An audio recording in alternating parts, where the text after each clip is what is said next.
Welcome dear students to the online lecture series on class 12th physics. My name is Asim Khaja. In the last sections we have been discussing about the equilibrium of the charges. This is the continuation of such series and today we are going to discuss the another case of equilibrium of charges. आज हम एक नए case को study करने वाले हैं. Last वाली videos में हमने चार्जेस के इक्विलिब्रियम के बारे में डिस्कस किया था. उसमें हमने दो केसेस ऑलरेडी स्टडी किए हैं जिसके वीडियोस हमारे यूट्यूब चैनल पे अवेलेबल है. आज हम एक तीसरा केस स्टडी करेंगे इस वाले and in this section we are going to discuss the another special case that is equilibrium of two suspended point charges. अगर हमने कोई भी दो पॉइंट चार्जेस को एक कॉमन पॉइंट से सस्पेंड किया है, कोई भी दो चार्जड बॉडीज को हैविंग द सेम मास, उन्हें हमें सस्पेंड किया है with the help of a string from a common point, तो उस वाले केस में इक्विलिब्रियम की कंडीशन क्या बनेगी उसको हम डिस्कस करना चाहते हैं. तो देखिए, इस केस को स्टडी करने के लिए हम एक पहला सिनेरियो लेते हैं कि हमने एक कॉमन पॉइंट से दो चार्जड बॉडीज को सस्पेंड किया है. दो चार्जड बॉडीज पे चार्ज भी सेम है और उनका मास भी सेम है. ठीक, कॉमन पॉइंट से हमने दो चार्जड बॉडीज को सस्पेंड किया. We suspended them from a common point. These are the two charged bodies. This carries charge plus q, this also carries charge plus q, and the strings from which they are suspended have the same length L. Strings की length same है ऊपर वाली direction में tension develop हो जाएगा. ठीक है, because the force of gravity will be in the downward direction in this case and the tension will be in the upward direction. ठीक, अब जब हमने इन दो चार्जड बॉडीज को सस्पेंड किया स्ट्रिंग्स की मदद से, so they will exert the repulsive force on each other. ये वाली चार्ज इसको रिपेल करेगी, ये वाली चार्ज इसको रिपेल करेगी. तो जो दूसरा सिनेरियो इसका हमारे पास बनेगा, it will be like this. ये वाली चार्ज जब रिपेल करेंगी तो एक दूसरे से दूर जाएंगी. ये वाली चार्ज यहां पे आएगी, it will be here and this charge will be here. ये एक दूसरे को रिपेल करके इस डायरेक्शन में चली जाएंगी. ओके, अब हम देखते हैं कि जब ये रिपेल करेंगे एक दूसरे को तो इतना दूर जाके, इतनी डिस्टेंस दूर जाके हम देखते हैं कि ये वाली चार्जेस जो है ये रुक जाती है, दी स्टॉप. अब आप थोड़ा सा समझ लीजिए, if this has plus Q charge, this has plus Q charge, ये वाली चार्ज इसको रिपेल करने के लिए इस वाली डायरेक्शन में फोर्स लगा रही है F, और ये वाली चार्ज इसको रिपेल करने के लिए इस वाली डायरेक्शन में फोर्स लगा रही है F. अब इतनी डिस्टेंस दूर होके, इतनी डिस्टेंस जाके, x डिस्टेंस दूर होके हमने देखा कि ये वाली चार्जेस जो है ये स्टॉप हो गई. इसका मतलब क्या है? देखिए, अगर ये चार्ज इस वाली चार्ज को इस डायरेक्शन में रिपेल कर रही है कि तू यहां से भाग जा, लेकिन ये नहीं भाग रही, ये यहां पे रुकी हुई है. इसका मतलब ये है कि जरूर कोई इसको अपोजिट डायरेक्शन में उतना ही फोर्स लगा रहा है जितना ये वाली चार्ज का रिपल्सिव फोर्स इस वाली चार्ज पे है. ठीक है, तो तभी तो ये वाली चार्ज रुकेगी ना. ये तभी तो ये इस डायरेक्शन की मोशन शो नहीं करेगी जब इस चार्ज का लगाया हुआ रिपल्सिव फोर्स इस वाली डायरेक्शन में बराबर होना चाहिए इस वाली डायरेक्शन में कोई फोर्स इस पे लग रहा है जो इस फोर्स के इक्वल है, तभी तो ये चार्ज यहां पे रुक रही है. इन द सेम वे इस वाले केस में भी ऐसा ही हो रहा है. ये वाली चार्ज इसको रिपेल करने के लिए यहां से फोर्स लगा रही है, लेकिन ये वाली चार्ज अब फर्दर यहां नहीं जा रही.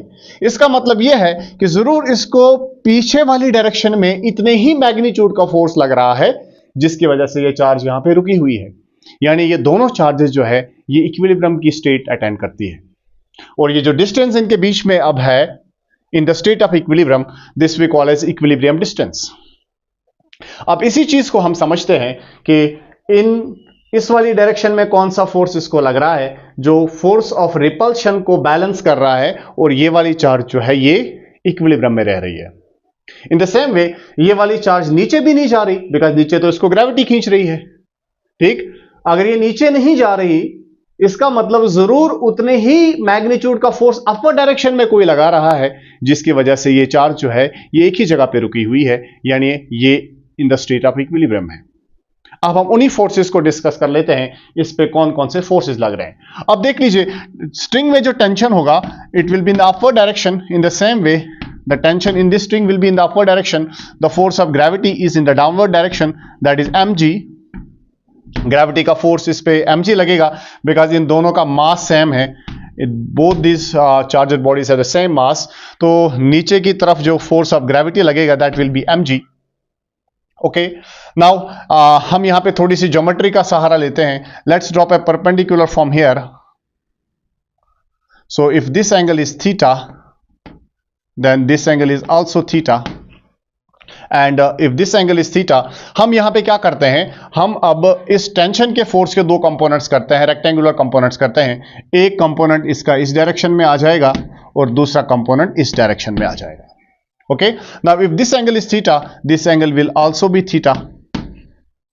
ओके, नाउ अब टेंशन के रेक्टेंगुलर कंपोनेंट्स ये दो है. From here we have this angle theta, so the component of tension in this direction will be t cos theta and the component of tension in this direction will be t sin theta. Now the picture is completely clear. अब यहां से आप देख सकते हैं कि जो repulsive force charge को ये वाली चार्ज लगा रही है इस वाली डायरेक्शन में, इस फोर्स को काउंटर करने के लिए टेंशन का component t sin theta opposite direction में लग रहा है, और ये वाली चार्ज जो है ये रुकी हुई है. इसका मतलब जितना रिपल्शन का फोर्स ये वाली चार्ज इस वाली चार्ज पे इस डायरेक्शन में लगा रही है, उतना ही टेंशन का कंपोनेंट जो है t sin थीटा जो है वो इस डायरेक्शन में लगा रहा है. That means the charge is in the state of equilibrium. In the same वे ये वाली चार्ज ना ऊपर जा रही है ना नीचे जा रही है. इसका मतलब ये है नीचे की तरफ जो ग्रेविटी का फोर्स mg है, it is equal to the component of tension that is t cos theta in the upward direction. तो हम देखते हैं ये वाली चार्ज जो है ये इक्विलिब्रियम में रहती है जब इन सारे फोर्सेस का नेट इफेक्ट इस चार्ज पे जो है वो जीरो है. Okay, so let's discuss it's mathematical part. इसके मैथमेटिकल पार्ट को डिस्कस कर लेते हैं. And the same scenario will be true for this also, for this charge also. Okay, अब इसका हम मैथमेटिकल पार्ट स्टडी कर लेते हैं. सो फॉर इक्विलिब्रियम, इक्विलिब्रियम में क्या होता है, we find that t sin theta, this is equal to the F, the force of repulsion. Now this is equation number first, and in the same way we can find t cos theta, this is equal to the mg. Now this is second. Now dividing first and second, dividing first by second, if we divide first by second, what do I get? I get t sin theta upon t cos theta. This is equal to the F upon mg. Now t and t cancels. I am left with sin theta upon cos theta, that is tan theta. This is equal to the F upon mg. So from here we can find this angle theta. This is equal to the tan inverse F upon mg. Now what is this angle theta? This angle theta is this angle जिस angle से ये centre से जो है इस perpendicular distance से जो है कितना दूर हो गई है charge, it is this angle theta. अब ये टोटल सेपरेशन जो है ये कितना है, दिस इज 2 थीटा. अब टोटल सेपरेशन अगर हम देखें, टोटल एंगुलर सेपरेशन जो हुआ है, दिस इज इक्वल, देखिए यहां से लेके यहां तक this is angle 2 theta, so it is 2 theta. So this is equal to the twice theta. Theta is our tan inverse 2 tan inverse F upon mg. This is the total angular separation जो इन दो charges के बीच में हुआ है. Okay, now this is the linear separation. Linear separation कितना है, या इक्विलिब्रियम डिस्टेंस भी आप इसको कह सकते हैं. This is x. We can also find this x. ये x किस बराबर होगा, अगर हम यहां पे ज्योमेट्री का यूज करें, यहां से लेके यहां तक ये x है, so this will be x by 2 and this will be x by 2. Okay, so इस वाली ट्रायंगल में ये जो ट्रायंगल हमें यहां पे बन रही है, ये ट्रायंगल, इस वाली ट्रायंगल में आप साइन थीटा निकाल दीजिए. We want to find this equilibrium separation. So equilibrium separation कितनी होगी, इक्विलिब्रियम सेपरेशन, उसके लिए देखिए हम क्या करेंगे, हम इस ट्रायंगल में let's name this something O P Q O P R. In triangle O P R आप साइन थीटा निकालिए. In triangle O P R sine theta किस बराबर आएगा, some people have perpendicular divided by hypotenuse, so I find here that it is x upon 2 divided by hypotenuse, and hypotenuse this is length L of the string. यहां से लेके यहां तक string की length L है, so it is x upon 2L. So this will be equal to x is equal to the 2L sin theta. This is the equilibrium separation in this case. Now हम tension जो है, इस tension को भी हम find out कर सकते हैं कि स्ट्रिंग में टोटल टेंशन कितना हुआ है. टेंशन का फोर्स जो है इसको भी हम फाइंड आउट कर सकते हैं. उसके लिए देखिए क्या है, for tension in string,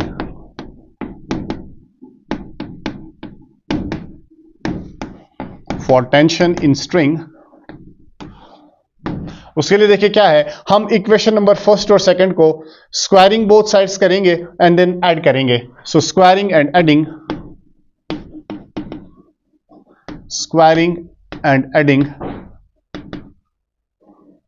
equation first and second. So if we do this, what do I get? I get t square sin square theta, because इसको जब आप स्क्वायर करेंगे so it will become t square sin square theta, plus इस वाली equation को जब आप square करेंगे, इस वाली साइड को जब आप स्क्वायर करेंगे t cos theta को, it will become t square cos square theta.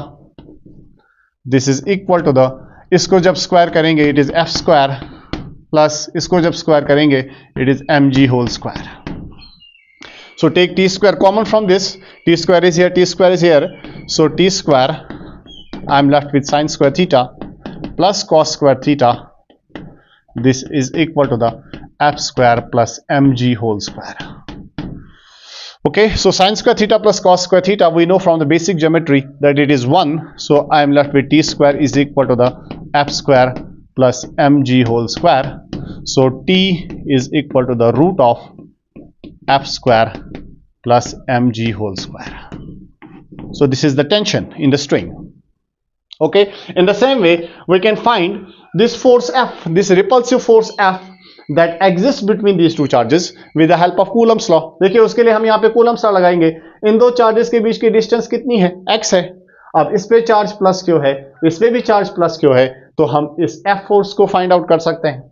सो हम यहां से नाउ कूलम्स फोर्स कितना होगा, कूलम्स रिपल्सिव फोर्स, उसका मैग्नीट्यूड हम निकालेंगे.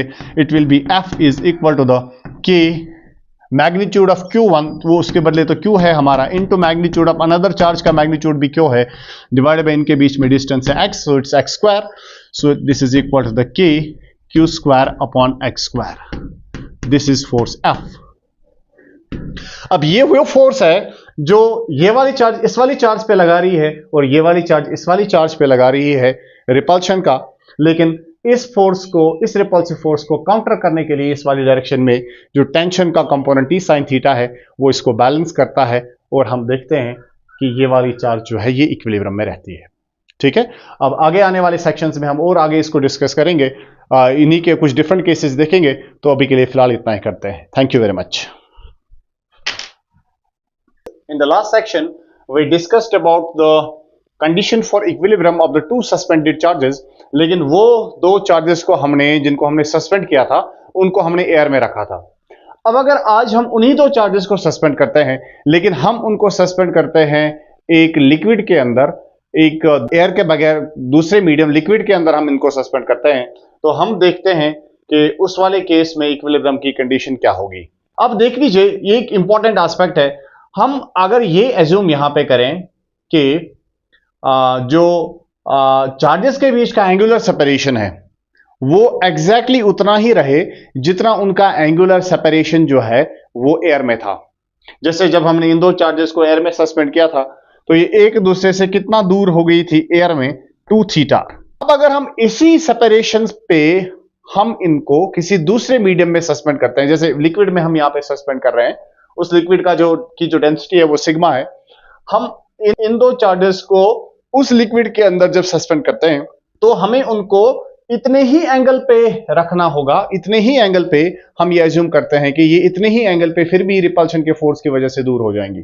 अब यहां पे आप ये क्लेम कर सकते हैं सर कि जो एयर है वहां पे तो चार्जेस के बीच का फोर्स ज्यादा है, लेकिन अगर आप किसी दूसरे लिक्विड के अंदर उसको प्लेस करते हैं तो वहां पे तो फोर्स जो है वो कम हो जाएगा.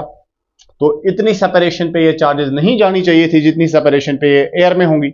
ओके। लेकिन अब यहां पे आप देख लीजिए, जब हम इसको लिक्विड के अंदर रिवर्स करते हैं तो ये डाउनवर्ड कंपोनेंट ऑफ फोर्स जो है it gets reduced. Downward component of force जो ग्रेविटी का फोर्स है ये रिड्यूस हो जाता है। ऐसा क्यों होता है? बिकॉज बायोंसी का फोर्स जो है वो अपवर्ड डायरेक्शन में काम करता है, इट रिड्यूसेस दिस mg।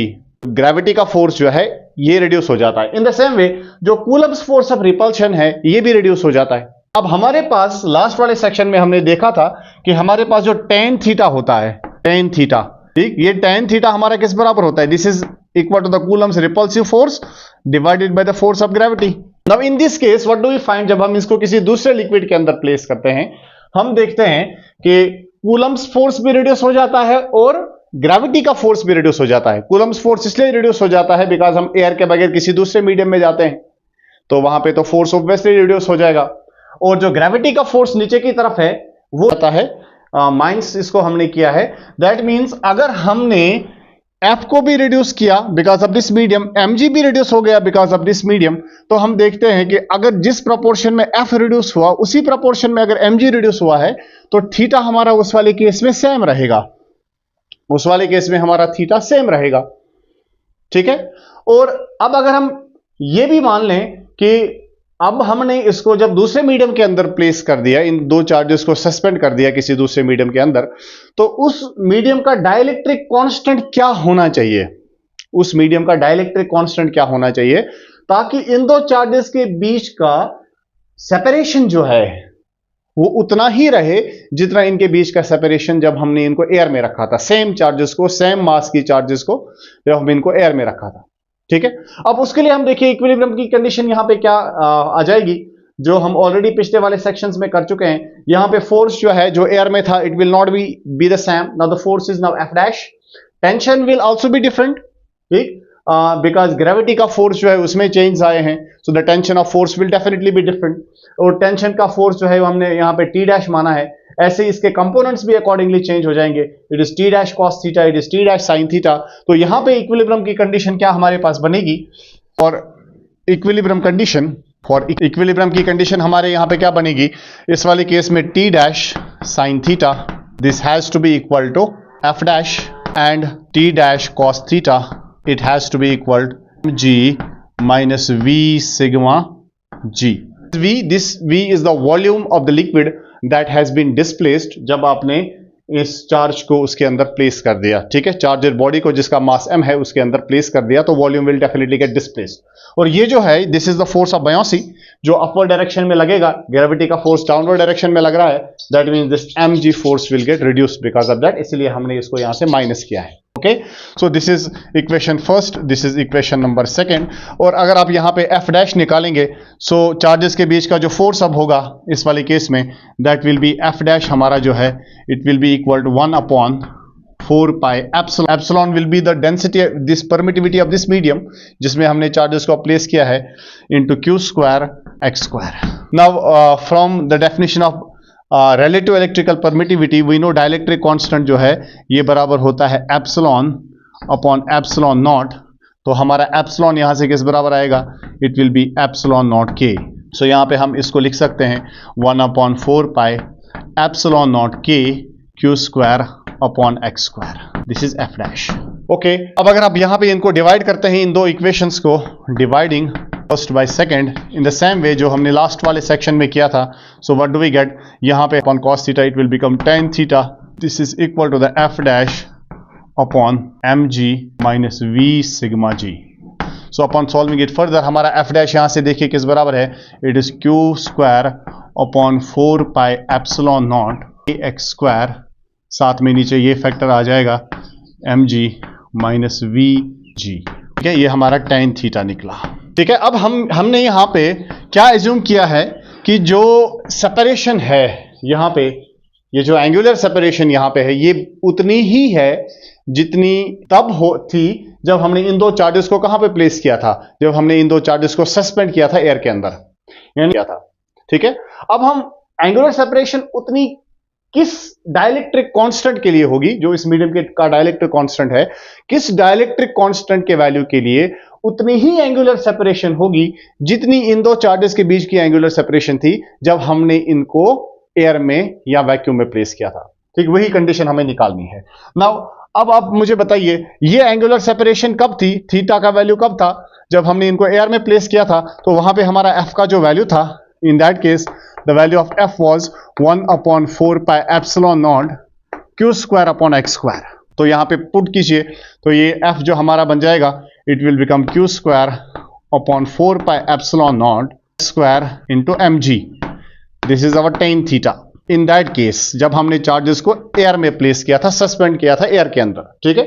अब इन दो इक्वेशन से let's say this is equation number 3 and this is equation number 4, ठीक। तो इन दो इक्वेशन से हमें क्या मिलता है, from equation 3 and 4, from equation 3 and 4 what do we find, left hand sides equal है तो राइट हैंड साइड्स भी इक्वल होने चाहिए। So I can write q square upon 4 pi epsilon naught x square mg, this has to be equal to q square upon 4 pi epsilon naught kx square into mg minus v sigma g, where sigma is the density of the liquid in which the charges have been suspended. So make the cancellations, q square cancels, 4 pi epsilon naught x square, 4 pi epsilon naught x square cancels, okay, and from this they will cancel out and I am left with 1 upon m is equal to the 1 upon m minus v, okay, and there is obviously k here, okay. So upon shifting k to this side, I am left with k is equal to the m to this side, m upon m minus sigma, okay. So upon making some mathematical calculations further, this k will be equal to, divide this m here, so it will become 1 upon 1 minus v upon m sigma. Now what is this v upon m? If we consider that the density of this material, of this charged material, okay, if its density is rho, it will be its density, then it will be mass of this body divided by the volume of this body, okay.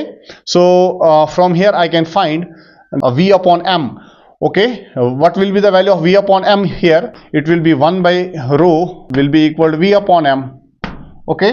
So upon making this here, it will become k is equal 1 upon 1 minus sigma upon rho, okay, sigma upon rho.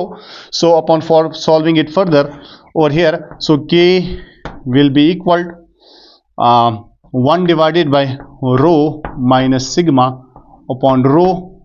So upon following it further, so this rho will go to the higher side, rho divided by rho minus sigma.